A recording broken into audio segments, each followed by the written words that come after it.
Bismillahirrahmanirrahim. Assalamualaikum warahmatullahi wabarakatuh. Halo sobat semua, perkenalkan saya Putriani, mahasiswi dari IAIN Palopo Prodi Pendidikan Agama Islam semester 5. Nah, video kali ini untuk menyelesaikan ujian akhir semester mata kuliah pengembangan evaluasi PAI dengan dosen pengampu Dr. Bustanul Iman RNMA. Pada video kali ini, saya akan sedikit memaparkan materi tentang taksonomi Bloom. Lebih jelasnya, simak video berikut ini.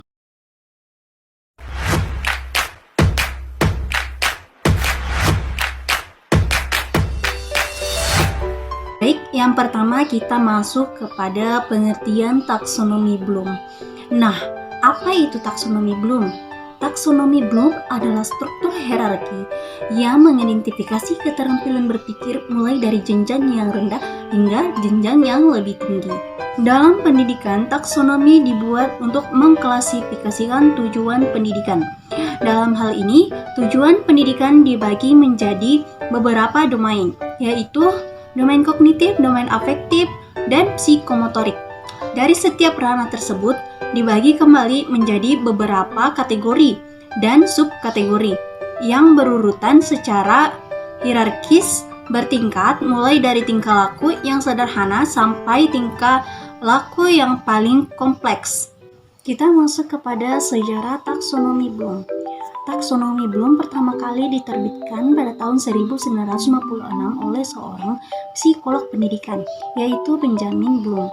Kemudian pada tahun 2021 direvisi oleh Caldwell dan para ahli aliran kognitivisme. Hasil revisi ini yang kita kenal dengan nama revisi taksonomi Bloom. Nah, kita masuk ke taksonomi Bloom lama. Yang pertama ada ranah kognitif.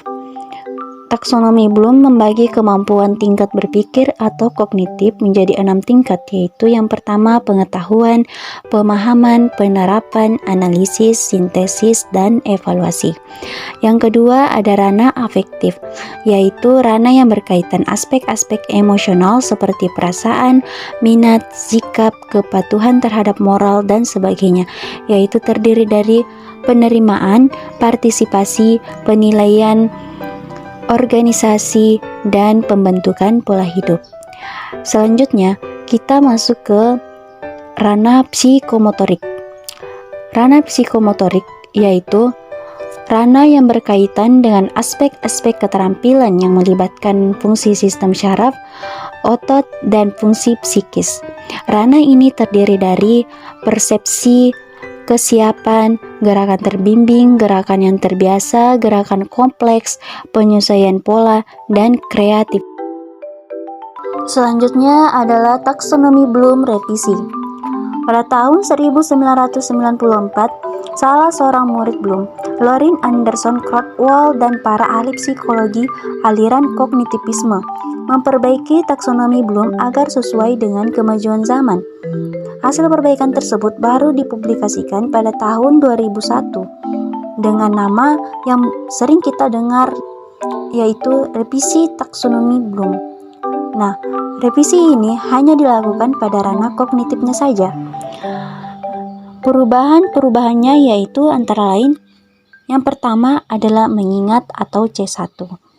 Kategori mengingat adalah mengambil pengetahuan yang dibutuhkan dari memori jangka panjang seorang siswa. Yang kedua, memahami atau C2.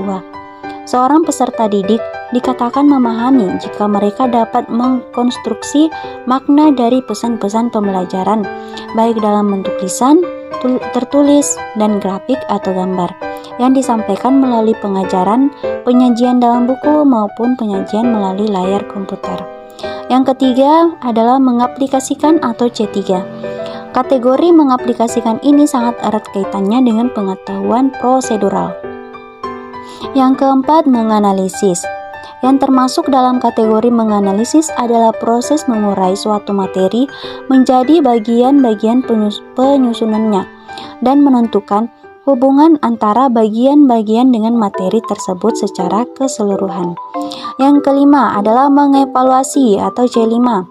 Kategori mengevaluasi diartikan sebagai tindakan membuat suatu penilaian yang didasarkan pada kriteria dan standar tertentu.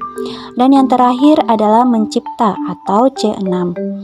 Tujuan-tujuan pengajaran yang termasuk ke dalam kategori mencipta ini adalah mengajarkan pada para siswa agar mampu membuat suatu produk baru dengan mengorganisasi sejumlah elemen atau bagian jadi suatu pola atau struktur yang belum pernah ada atau tidak pernah diprediksi sebelumnya.